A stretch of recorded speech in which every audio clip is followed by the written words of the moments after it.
Saudara-saudaraku yang terkasih, selamat berjumpa di Renungan Harian di channel Katolik kita.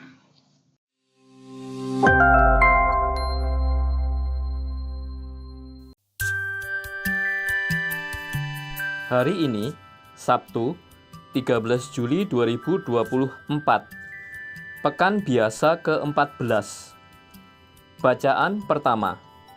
Bacaan diambil dari kitab Yesaya, bab 6, ayat 1 sampai dengan 8. Dalam tahun wafatnya Raja Uzia, aku melihat Tuhan duduk di atas tahta yang tinggi dan menjulang, dan ujung jubahnya memenuhi bait suci. Para serafim ada di sebelah atasnya, masing-masing mempunyai 6 sayap.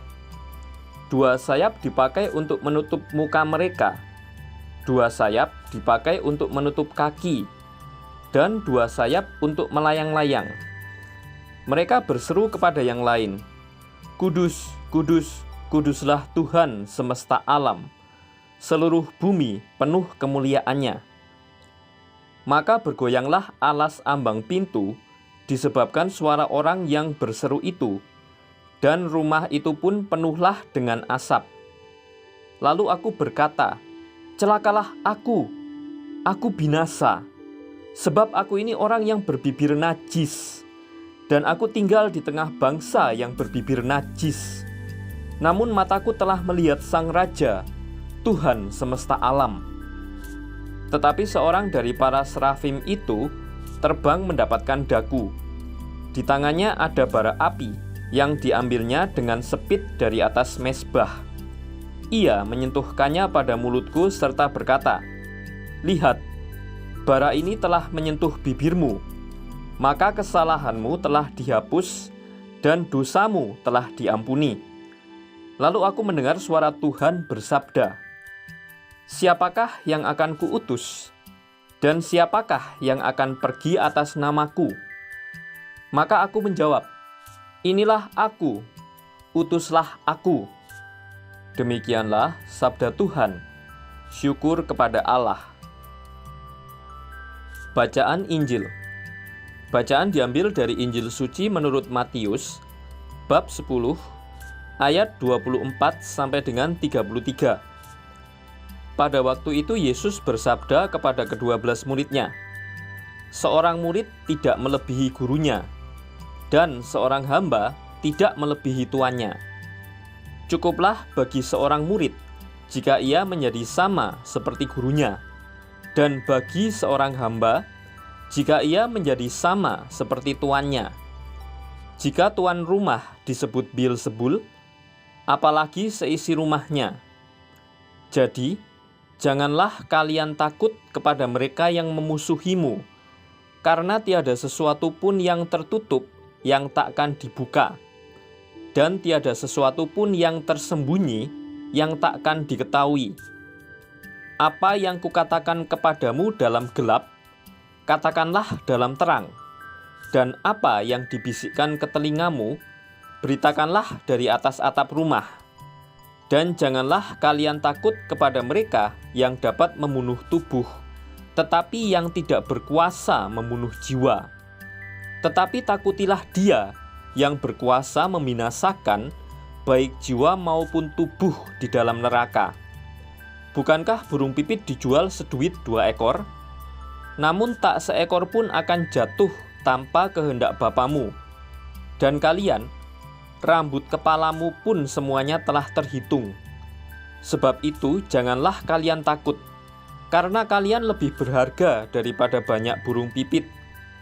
Barang siapa mengakui aku di depan manusia, dia akan kuakui juga di depan Bapa-Ku yang di surga. Tetapi barang siapa menyangkal aku di depan manusia, dia akan kusangkal di hadapan Bapa-Ku yang di surga." Demikianlah sabda Tuhan. Terpujilah Kristus. Dalam bacaan pertama, Tuhan memanggil dan mengutus bukan mereka yang kudus, melainkan mereka yang bersedia dikuduskan oleh dan baginya. Yesaya sadar akan kedosaannya. Dia dimurnikan kembali dan siap menjadi utusan Tuhan. Dalam bacaan Injil, kekuatan seorang murid Tuhan adalah didikannya. Maka dalam karya perutusan, murid yang patuh pada gurunya tidak perlu takut menghadapi segala rintangan dan berani menjadi saksi kebenaran. Janganlah kalian takut. Yesus mengucapkan kalimat itu sebanyak 3 kali dalam perikop Injil hari ini. Di tengah ancaman antara hidup dan mati, kita diminta untuk tidak takut. Memang berat. Hidup atau mati kita bergantung pada Tuhan sendiri. Kita diminta untuk berani memberi kesaksian tentang Kristus. Itu berarti kita juga harus siap untuk menjadi martir. Pengorbanan seperti apakah yang mau kita jalani? Beriman dengan proses. Orang yang beriman mencari kesatuan pribadi dengan Allah dan siap mempercayai Allah dalam segala hal yang Dia tunjukkan atau wahyukan mengenai dirinya. Saat mulai beriman, seringkali orang merasakan bahwa dunia yang tampak dan pembicaraan mengenai setiap hal terasa tidak sesuai dengan hasrat imannya. Ia merasa disentuh oleh suatu misteri, mengikuti jejak yang mengarah pada keberadaan Allah, dan perlahan-lahan menemukan rasa percaya dirinya untuk berbicara kepada Allah, dan akhirnya mempersatukan diri dengan Allah dalam kebebasan.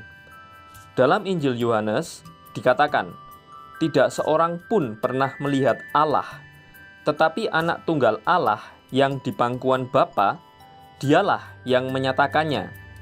Dari Yohanes bab 1 ayat 18. Itulah alasan mengapa kita harus mengimani Yesus Putra Allah, jika kita ingin mengetahui siapakah Allah yang ingin berkomunikasi dengan kita. Sumber, Yukat Indonesia, Katekismus Populer, Yogyakarta, Canisius, artikel 22, halaman 28. Marilah kita berdoa.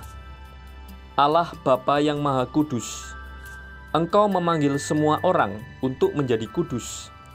Bantulah kami untuk mendengarkan suara sabda-Mu, dan arahkanlah kami seturut kehendak-Mu, dengan pengantaraan Tuhan kami, Yesus Kristus, yang hidup dan berkuasa, kini dan sepanjang masa. Amin. Saudara-saudari yang terkasih, terima kasih atas kebersamaannya dalam renungan harian ini. Kita jumpa lagi di renungan harian berikutnya. Berkah dalam.